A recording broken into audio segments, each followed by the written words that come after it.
আজকে কথা বলবো পড়াশোনার যোগ সম্বন্ধে, জ্যোতিষশাস্ত্রে পড়াশোনার যোগ। এখন এটা অনেকে, বিশেষত বাবা মায়েদের একটা চিন্তা থাকে যে ছেলে মেয়ের পড়াশোনা কীরকম হবে, সেই বিষয়টা নিয়ে আজকে কথা বলবো। আজকে শুধু যেটা করব সেটা হচ্ছে যে নিম্ন কক্ষার পড়াশোনা। নিম্ন কক্ষার পড়াশোনা মানে হচ্ছে যে স্কুলের পড়াশোনা, যেটা এইটা নিয়েই আমরা বিচারটা আজকে করব। এখন একটা ব্যাপার মাথায় রাখবেন যে এই যে নিম্ন কক্ষার পড়াশোনা, স্কুলের পড়াশোনা, এইটা হচ্ছে মূলত স্মৃতিশক্তি নির্ভর পড়াশোনা। আপনি যখন হায়ার এডুকেশনে যত যাবেন তত সেটা মেধা নির্ভরতার দিকে যাবে, কিন্তু এই নিম্ন কক্ষার পড়াশোনাটা হচ্ছে স্মৃতিশক্তি নির্ভর। স্মৃতিশক্তি আমরা বিচার করি কোথায় না, চতুর্থ ঘর থেকে। হ্যাঁ, চতুর্থ ঘর থেকে, 4 নম্বর ঘর থেকে আমরা স্মৃতিশক্তি বিচার করি। ঠিক আছে, তাই নিম্ন কক্ষার পড়াশোনাটাও আমরা কিন্তু চতুর্থ ঘর থেকেই বিচার করব। তাহলে চতুর্থ ঘর মানে এই ঘরটা আবার কোথা থেকে আসবে না, প্রথমে আপনাকে জানতে হবে আপনার লগ্ন কোথায়। মনে করুন আপনার কুষ্ঠিতে, নিজের কুষ্ঠিটা খুলুন, তাহলে দেখতে পাবেন যে এই ঘরটা, মনে করুন যে আপনার এই ঘরটাতে লগ্ন কথাটা, লং কথাটা লেখা রয়েছে, তার মানে এটা হচ্ছে আপনার লগ্ন। যদি আপনার ইংরেজিতে কুষ্ঠি থাকে তাহলে এএসসি কথাটা লেখা থাকবে, অ্যাসেন্ডেন্ট কথাটা লেখা থাকবে, সেটা হবে আপনার লগ্ন। ঠিক আছে, এটা হচ্ছে কিন্তু পূর্ব ভারতীয় মতে কুষ্ঠি, সেই মতে আমি কিন্তু বলছি। এই ঘরটা যদি থাকে, এই ঘরের মাথায় দেখুন কি লেখা আছে, মেষ। তাহলে এই ঘরটা, এইটা হচ্ছে যে অ্যাকচুয়ালি মেষ রাশি, তার মানে আপনার লগ্ন হলো মেষ লগ্ন। এই লগ্নটা সবার আগে জানতে হবে, আর এর সাপেক্ষে বিচার। এর সাপেক্ষে এবারে আমি বলছি 4 নম্বর ঘর। কী করে গুনবো? লগ্নটাকে সবসময় আপনাকে ধরতে হবে 1 নম্বর ঘর। ঠিক আছে, সেই জন্য লগ্নটাকে সবার আগে আপনাকে চিনে নিতে হবে। এটা 1 নম্বর ঘর ধরে এবার আপনাকে যেতে হবে ঘড়ির কাঁটার বিপরীত দিকে, অর্থাৎ ঘড়ির কাঁটা এদিকে ঘোরে, আপনাকে যেতে হবে তার উল্টো দিকে, এই দিকটাতে। গুনুন 1 2 3 4, তাহলে এইটা হলো আপনার 4 নম্বর ঘর, যে ঘরটা নিয়ে আমরা এখানে কথা বলছি।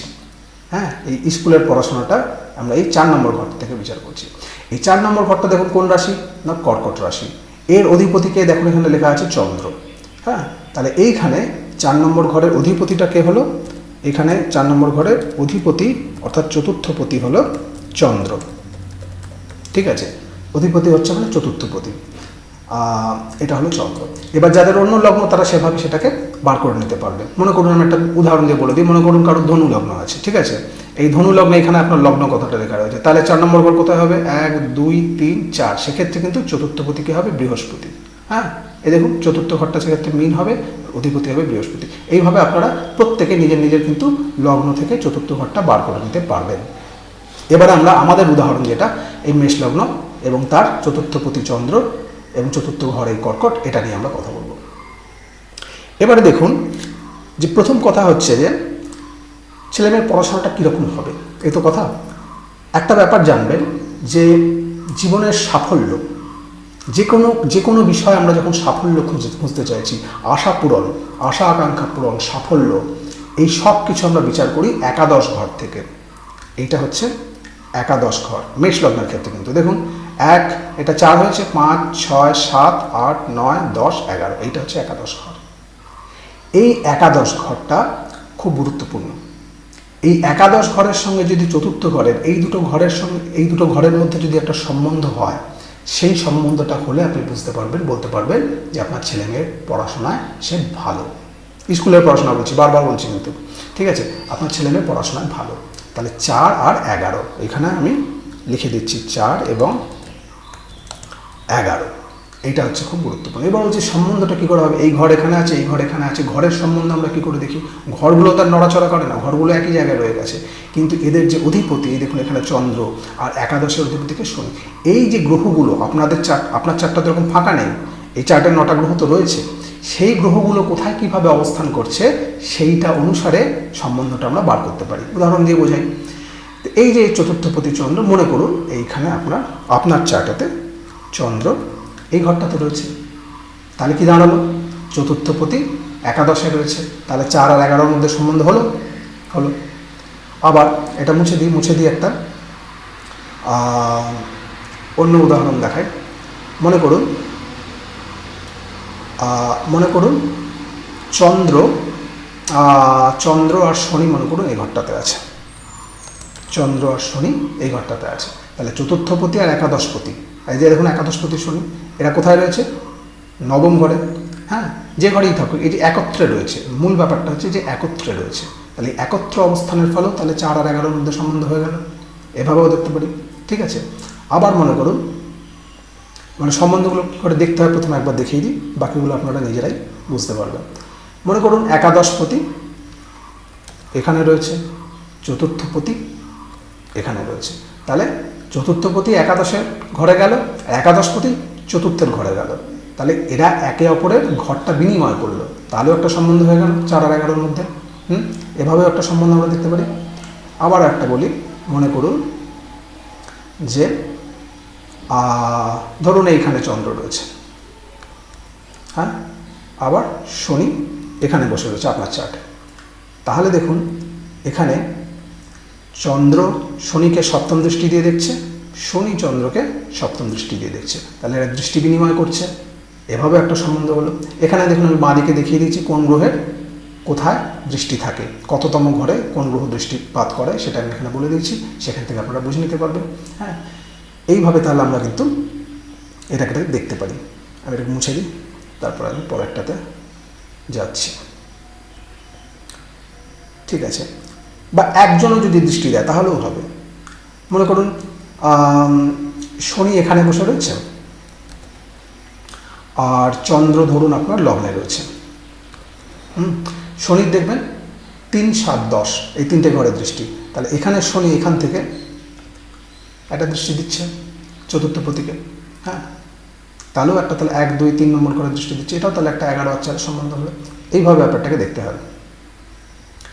আচ্ছা, তাহলে আমি যেটা বললাম, এবারে আগের কথা ফিরে আসি। 4 আর 11-র মধ্যে যখন সম্বন্ধ পাচ্ছেন তখনই বুঝবেন পড়াশোনায় ভালো। হ্যাঁ, এবারে মনে করুন যে 4, 11 আর তার সঙ্গে 9 এই ঘরের মধ্যে সম্বন্ধ হলো, তাহলে কি হবে? তাহলে যেটা হবে সেটা অত্যন্ত ভালো, সে পড়াশোনায় খুব ভালো, এটাই বোঝায় সেক্ষেত্রে। হ্যাঁ, সেক্ষেত্রে বোঝায় যে জাতক বা জাতিকা পড়াশোনায় খুব ভালো। এই খুব কথাটা কি করে এলো না, এই যে নবম ঘর, এই নবম ঘরের যোগটা ঘটার ফলে আমি বলছি খুব ভালো। কেন নবম ঘরের যোগের সঙ্গে হঠাৎ করে খুব ভালো কেন হবে? নবম ঘরটা কোথায় আগে দেখে নিই। তো এইটা যদি আপনার লগ্ন হয়, মেষ লগ্নের ক্ষেত্রে তো বলছি 7, 8, 9 এইখানটা হচ্ছে আপনার নবম ঘর। নবম ঘর এখানে তাহলে মেষ লগ্নের ক্ষেত্রে কী দেখুন, এটা হচ্ছে যে নবম ঘরটা ধনুরাশি এবং এই নবম ঘরের ধনুরাশির অধিপতিকে বৃহস্পতি, তাহলে আপনার নবমপতি হচ্ছে বৃহস্পতি। ঠিক আছে, এই নবমের সম্বন্ধটা চলে এলে ভালো। কেন না, নবমটা হচ্ছে আপনার ভাগ্যভাব। নবমটা কি? নবম হচ্ছে আপনার ভাগ্য, নবম হচ্ছে আপনার ভাগ্য।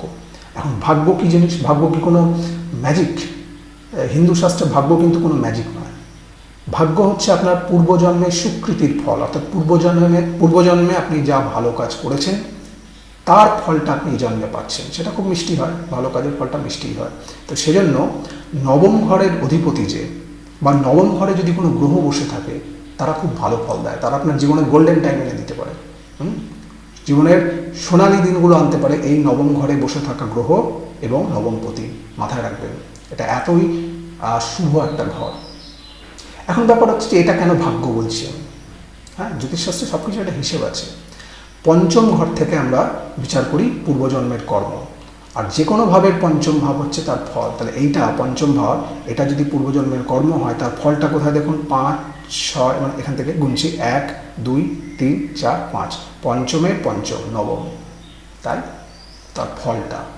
ঠিক আছে, এবারে ভাগ্য যখন বললাম তার সঙ্গে আরেকটা দুর্ভাগ্যের কথাটাও বলে দেওয়া দরকার। একসঙ্গেই বলা ভালো, এই দুটো জীবনে দুটোই আছে। যে কোনো ভাবের দ্বাদশ ভাব হচ্ছে সেই ভাবের ক্ষয়, বিনাশ। ঠিক আছে, মনে করুন এটা লগ্ন আপনি, আপনার শরীর, এর দ্বাদশ ভাব মানে এই ঘরে যখন আপনি শয্যাশায়ী হসপিটালে বেডে রয়েছেন, হ্যাঁ, আপনার শরীরের ক্ষয় হচ্ছে, দ্বাদশ ভাব। ঠিক আছে, এই নবম ভাব এর দ্বাদশ ভাব কোনটা? এখান থেকে গুনুন, আপনি এদিক থেকে গুনলে দেখতে পাবেন যে এর ঠিক এই আগের ঘরটাই হচ্ছে এর দ্বাদশ ভাব, অর্থাৎ অষ্টম ভাবটা, এটা হচ্ছে নবমের দ্বাদশ। তার মানে কি হবে? ভাগ্যের ক্ষয়, ভাগ্যের বিনাশ। তাকে কি বলে? তাকে বলে দুর্ভাগ্য। ঠিক আছে, তাই নবমটা যেমন আমাদের এত ভালো একটা দিক এনে দেয় জীবনে, তার ঠিক আগের ঘরটা অষ্টমটাই কিন্তু ঠিক তার উল্টোটা, দুর্ভাগ্য, বাধা এগুলোকে এনে দেয়। তার কারণ এটা হচ্ছে দুর্ভাগ্যের ঘর। আর কেন দুর্ভাগ্যের ঘর সেটা আপনারা এখন বুঝতে পারবেন। আচ্ছা, এবার অষ্টমের কথাটা আমি একটু ছেড়ে দিই, নবমের কথাটা বলছিলাম সেটাতেই আসি। আমরা এই পড়াশোনার সঙ্গে যেটা যোগটা, এই নবমের যখন যোগ হয়ে গেল তাহলে হয়ে গেল সোনাতে সোহাগা, মানে সে হয়ে গেল পড়াশোনায় খুব ভালো ফল করবে, খুব ভালো ফল করবে। হ্যাঁ, যোগাযোগটা কীরকম হবে আপনারা তো আগেই দেখিয়েছি, মনে করুন এখানে আরেকবার দেখিয়ে দিই। এই যে চতুর্থপতি আর এই যে একাদশপতি, মনে করুন এরা এই নবম ঘরেই বসে রয়েছে। তাহলে কি হয়ে গেল, 4-11 যোগ তো হয়েই গেল, তার সঙ্গে 9 যোগটাও হয়ে গেল। হ্যাঁ, এইভাবে দেখতে হবে। বা ধরুন চতুর্থপতি, মনে করুন চতুর্থপতি এখানে রয়েছে চন্দ্র, ঠিক আছে, এর সঙ্গে এখানে বৃহস্পতি যুক্ত হয়ে গেল। তাহলে কি হলো, চতুর্থপতি একাদশে রয়েছে, তার সঙ্গে নবমপতি রয়েছে, তাহলেও যোগ হয়ে গেল 4-11-9। এইভাবে ব্যাপারটাকে দেখতে হবে, ঠিক আছে। মুছে দিই। আচ্ছা, তাহলে এ হয়ে গেল খুব ভালো। কিন্তু এটা যদি অন্যটা হয়, মনে করুন, আচ্ছা এটা কিন্তু মুছতে হবে, নাহলে একটু জায়গার অভাব দেখা যাচ্ছে। মনে করুন 4 আর 9 রয়েছে, 4 এবং 9 এই দুটো ঘর যুক্ত রয়েছে, একাদশটা যোগ নেই, 4 আর 9। তাহলে কি হবে, মনে করুন শুধু চন্দ্র এই ঘরটাতে বসে রয়েছে, একাদশের সঙ্গে কোনো যোগ করছে না, তাহলে কি হবে, এক্ষেত্রে কিন্তু অ্যাভারেজ, হ্যাঁ, মোটামুটি ফল করবে, মোটামুটি ফল করবে। কেন না, ওই যে সাফল্যের ঘরটাকে থাকতে হবে। এটা কিন্তু 4 আর 9, 11টা চলে গেল, তাহলে কিন্তু ভালো, খুব ভালো ভুলে যান, মোটামুটিতে চলে এলো। হ্যাঁ, সোনাতে সোহাগা, নবমটা যোগ হলে সোনাতে সোহাগা, কিন্তু সোনাটা তো থাকতে হবে। এই একাদশটা হচ্ছে সেই সাফল্য, এই সাফল্যটা নেই সেখানে, আপনি মানে ভেতরে কাঠামোটাই নেই, আপনি ওপরে পালিশ লাগালে আর কি হবে, তাতে কাঠামোটা থাকতে হবে। তাতে যদি 9 যুক্ত হয় তবে ভালো, তো অতি ভালো। কিন্তু 11 না থাকলে কিন্তু সেটা হবে না, এটা মাথায় রাখবেন। এটা হলো। এবারে হচ্ছে যে খারাপ দিকগুলো বলে দিই, খারাপ দিকগুলো এবারে বলে দেওয়া দরকার। আচ্ছা, এটাকে আমি মুছে দিই। আচ্ছা, এবারে মনে করুন 4-এর সঙ্গে দ্বাদশ যুক্ত হয়ে যাচ্ছে। এই ঘরটা দ্বাদশ, এটা হচ্ছে দ্বাদশ, দাঁড়ান, হ্যাঁ এইটা দ্বাদশ ঘর যুক্ত হয়ে যাচ্ছে। তাহলে কি হবে, 4-এর সঙ্গে দ্বাদশ যখন যুক্ত হয়ে যাবে তখন বোঝা যাবে যে বিদ্যালাভের যে পরিবেশটা সেটা বদলে যাবে। একটা স্কুল থেকে ফট করে হয়তো ছাড়িয়ে আপনার ছেলেকে অন্য একটা স্কুলে ভর্তি করে দিতে হবে, বা একটা স্ট্রিম নিয়ে পড়ছিল আর একটা স্ট্রিমে চলে যেতে হচ্ছে। এই যে পরিবেশটা বিশেষত বদলে যাচ্ছে, এটা দ্বাদশের যোগ হলে ব্যাপারটা তাহলে খুব একটা ভালো নয়। আর একটা ঘর যেটা অষ্টম ঘর, যেটা দুর্ভাগ্যের ঘর বলছেন, অষ্টমের যখন প্রভাব চলে আসবে তখন সেক্ষেত্রে কিন্তু কী হবে, পরীক্ষা ফেল করে যেতে পারে, সেই সাবজেক্টে ফেল করে যেতে পারে, ঠিক আছে। হ্যাঁ, এটা একটা প্রবল বাধা তৈরি করে যাবতীয় ক্ষেত্রে প্রায়। তো এখানে একটা সেটা অকৃতকার্য হওয়ার যোগ তৈরি করে দিতে পারে। আরেকটা ব্যাপার হচ্ছে ঘর, যেটা খুব গুরুত্বপূর্ণ, খারাপ ঘর হিসেবে আর কি খুব গুরুত্বপূর্ণ, সেটা হচ্ছে 6 নম্বর ঘরটা। 6 নম্বর ঘর পড়াশোনার ক্ষেত্রে কিন্তু একেবারে পড়াশোনা ছাড়িয়ে দিতে পারে। পড়াশোনা ছাড়িয়ে দিতে পারে মানে চতুর্থের সঙ্গে যখন এই 6-এর যোগটা হয়ে যাচ্ছে, আমি এটা মুছে দিয়ে এখানে লিখে দিই, এইটাতে পড়াশোনা একেবারে ছাড়িয়ে যেতে পারে। 4 এবং 6 ছেড়ে যেতে পারে, পড়াশোনা ছেড়ে যেতে পারে পড়াশোনা। কেন সেটা হচ্ছে, দেখুন এই যে 6টা, এই স্কুলের পড়াশোনার ক্ষেত্রে 6টা খুব গণ্ডগোল তৈরি করে। হ্যাঁ, একেবারে পড়াশোনা মানে এমন হয়ে গেল যে পড়াশোনা একেবারে থেকে বিচ্যুত হয়ে গেল, সে মানে এটা স্কুলের পড়াশোনা বিচ্যুত হয়ে যাবে মানে কীরকম, দেখুন সেই স্কুল পাস করার কলেজের গণ্ডিতে চৌকাঠে পা রাখতে পারলো না, বা যদিও বা কলেজের চৌকাঠে ভুলক্রমে পা রেখেও ফেললো, কলেজের চৌকাঠটা ডিঙোতে পারলো, মানে কলেজটা পাস করে বেরোতে পারলো না। হ্যাঁ, পড়াশোনার ওখানে ইতি গজ হয়ে গেল। তাহলে এই যে ব্যাপারটা, এই যে একেবারে পড়াশোনা ছেড়ে যাচ্ছে, এইটা হচ্ছে যে 6-এর প্রভাবে সেটা হয়। তাহলে 6, 8, 12 যে 3টে খারাপ ঘর, তার প্রভাবটা আপনারা এভাবে আলাদা আলাদা ধরনের প্রভাব হয়, কিন্তু সেই প্রভাবগুলো আমি আপনাদের মোটামুটিভাবে বোঝালাম। 6, 8 আর 12। আচ্ছা, এবারে আরেকটা ব্যাপার হয়, সেটা হচ্ছে মাথায় রাখতে হবে আপনাকে। এই যে বললাম চতুর্থ ঘর, এই চতুর্থ ঘরের একাদশ ভাব কোনটা, এটা দ্বিতীয়। চতুর্থের একাদশ ভাব। আমি বলছি একাদশ ভাব থেকে সাফল্য, তাই তো? এবার চতুর্থ হচ্ছে আমি বলছি পড়াশোনা স্কুলের, তাহলে এই চতুর্থ থেকে যে একাদশ ভাব, এখান থেকে গুনুন 1 2 3 4 5 6 7 8 9 10 11, অর্থাৎ দ্বিতীয় ভাবটা এইটা হচ্ছে যে এই বিষয়ের সাফল্যের একটা ভাব, সেজন্য দ্বিতীয় ভাবটাকেও কিন্তু বিচারের মধ্যে আনতে হয়। এই যে একটা ভাব, এই যে একাদশ ভাব, এবার চতুর্থের থেকে আমরা একাদশ করলাম, এই নিয়মটাকে বলা হয় ভাবোদ্ভাবম, ভাব থেকে ভাব। হ্যাঁ, এটা শুধু পড়াশোনার সাফল্যের ক্ষেত্রে আপনাকে দ্বিতীয় ভাবটাকে বিচার করতে হবে, যেহেতু দ্বিতীয়টা চতুর্থের একাদশ, ভাবম। ঠিক আছে, এটা বলে দিলাম। এবারে আমি চলে আসি পরের বিষয়টাতে। আচ্ছা, এবারে মনে করুন শুধু তো ভাবগুলো নয়, বিচারের জন্য ভাবগুলোর যেমন যোগাযোগটা দেখতে হয়, এছাড়া হচ্ছে যে গ্রহগুলোর নিজস্ব বৈশিষ্ট্য। রাহু এমন একটা গ্রহ যে রাহু একটু ফাঁকিবাজি, মানে রাহু যখনই আপনি দেখবেন চতুর্থের সঙ্গে রাহুর যোগটা থাকবে, এ জাতক যদি না অন্য কোনো শুভ গ্রহের প্রভাব থাকে, নৈসর্গিক শুভ গ্রহ যেমন বৃহস্পতি শুক্র যাদের বললাম, তো সেগুলো যদি প্রভাব না থাকে, এই চতুর্থের রাহুর প্রভাবটাতে কি হয়, জাতককে একটু ফাঁকিবাজ করে তোলে। পড়াশোনা এই সমস্ত জাতক একটু ফাঁকিবাজ, কিছু জাতক থাকে না, কিছু ছেলে মেয়ে একটু পড়াশোনা খুব ফাঁকিবাজি টেন্ডেন্সি থাকে, তো তাদের ক্ষেত্রে হচ্ছে যে রাহুর প্রভাবটা থাকে। রাহুর বৈশিষ্ট্যই হচ্ছে যে ফাঁকিবাজি করে মেরে দেবো। ঠিক আছে, এটা হচ্ছে রাহুর প্রভাব এখানে বললাম। আর একটা আমি এবারে বলে দিই, সেটা হচ্ছে যে শনি তো পাপ গ্রহ আমি বলেছি। শনি যার কারক হচ্ছে, শনি হচ্ছে যে নীচ শ্রেণীর লোক। নীচ শ্রেণীর লোক এর কারক, নীচ ছোট লোক যাদের বলি আমরা, তাদের প্রতিগ্রহ হচ্ছে শনি। তো শনি যখনই এই চতুর্থ পতি বা চতুর্থ এর সঙ্গে শনির একটা যোগাযোগ যখন হয়ে যায়, সেক্ষেত্রে কি দেখা যায় যে ওই জাতক বা জাতিকা, ওই ছেলে মেয়ে একটা বদ সঙ্গে পড়ে যায়, খারাপ সঙ্গে পড়ে যায়। অনেক ছেলে দেখবেন স্কুল লেভেলে বকে যায়। অনেক ছেলেই দেখবেন স্কুল লেভেলে বকে যায়, বিড়ি খেতে শুরু করলো, খারাপ সঙ্গতে পড়ে গিয়ে খারাপ বন্ধু বান্ধবের সঙ্গে মিশে একটু বেলাইন হয়ে গেল, বকে গেল। তো এইটা কিন্তু শনির কুপ্রভাব থেকে আসে। বিশেষত যদি শনির দশা বা মহাদশা সেই সময় স্কুলে পড়াশোনার সময় পেয়ে যায়, সেক্ষেত্রে কিন্তু শনি একেবারে খারাপ সঙ্গে ফেলে দিতে পারে। এটা মাথায় রাখতে হবে। আচ্ছা, এবারে বলে দিই আমি, দাঁড়ান।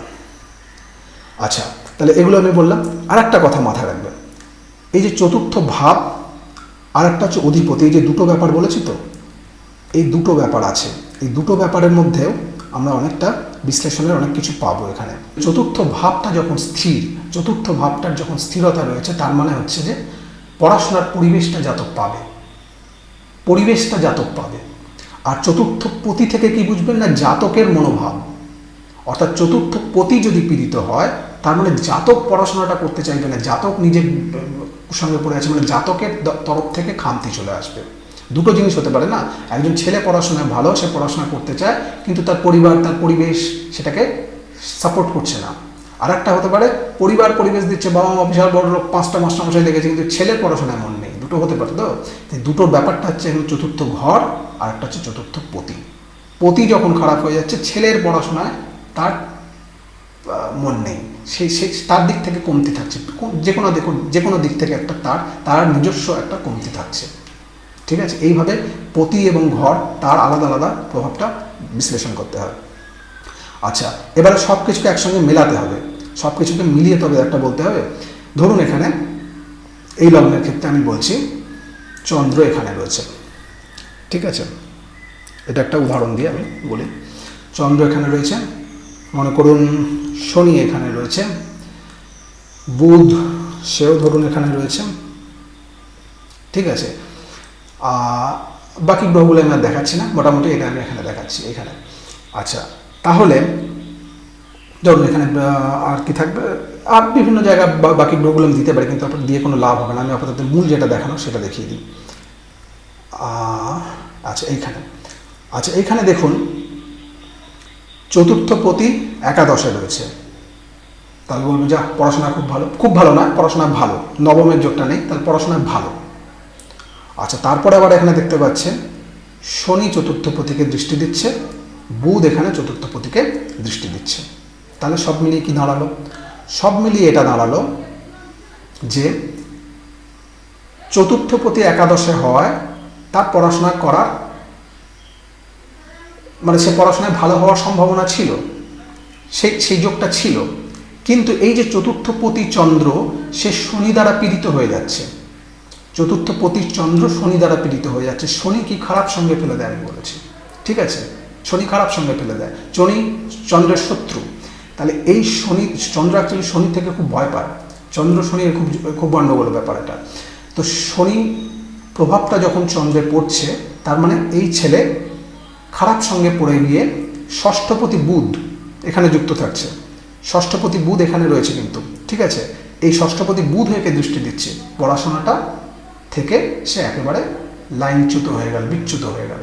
তাহলে গোটাটা মিলিয়ে আপনার কি দেখলো না, তাহলে এই ছেলের মধ্যে পড়াশোনা ভালো হওয়ার সম্ভাবনা ছিল, কিন্তু খারাপ সঙ্গে মিশে তার পড়াশোনাটা আর কমপ্লিট হবে না, সে আর কলেজে পৌঁছতে পারবে না, বা কলেজে পৌঁছলেও সে আর সেখান থেকে পাশ করে বেরোতে পারবে না। বিশেষত এক্ষেত্রে যদি শনির দশাটা সে পড়াশোনার লাইনে, ওই পড়াশোনার লাইফ যখন চলছে ছেলেবেলায়, ওই সময় যদি শনির দশা মহাদশা পেয়ে যায় তাহলে তখন চোখ বন্ধ করে বলতে পারেন যে খারাপ সঙ্গে মিশে এর পড়াশোনার থেকে বিচ্যুত হয়ে যাবে। তাহলে এইভাবে এটাকে মেলাতে হবে, সব কটাকে মিলিয়ে, মানে একটা দেখলেন দিয়ে লাফিয়ে একটা সিদ্ধান্ত করা যাবে না, সব কটাকে মিলিয়ে আপনাকে সংশ্লেষটা করতে হবে। এই সংশ্লেষটা যে যত ভালো করতে পারে সে তত ভালো জ্যোতিষী।